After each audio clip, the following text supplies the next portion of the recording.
Congress party వారి యొక్క ఆలోచన విధానం అర్థం కాదు. ఒక కోర్టులో ఏదో నేషనల్ హెరాల్డ్ అవినీతి కేసులో సోనియా గాంధీ గారు, రాహుల్ గాంధీ గారు యాంటిసిపేటరీ బెయిల్లో ఉన్నారు. ఉన్నటువంటి ఒక సందర్భంగా ఏదో ఒక పిటిషన్ చేస్తే ఒక ఇంట్రీమ్ ఆర్డర్ పేరు పట్టుకొని తప్పుడు కేసు పెట్టారని చెప్పేసి ఆరోపిస్తారు.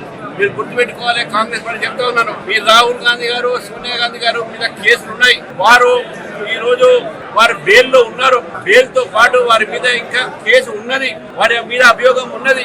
వాళ్ళని డిశ్చార్జ్ చేయలే, కోర్టు ఎక్విటీ చేయలే. మరి ఏం సంతోషంతోనూ మీరు చేస్తున్నారో అర్థం కావట్లేదు. భారతీయ జనతా పార్టీ కేసు పెట్టలే. ఇది దర్యాప్తు సంస్థలు దర్యాప్తు చేసినట్టు ఈడీ అటువంటి కేసు అవన్నీ సంస్థలు పెడతాయి. బీజేపీ పార్టీ మీద మీ బురద వెళ్లే ప్రయత్నం కాంగ్రెస్ పార్టీ చేస్తుంది.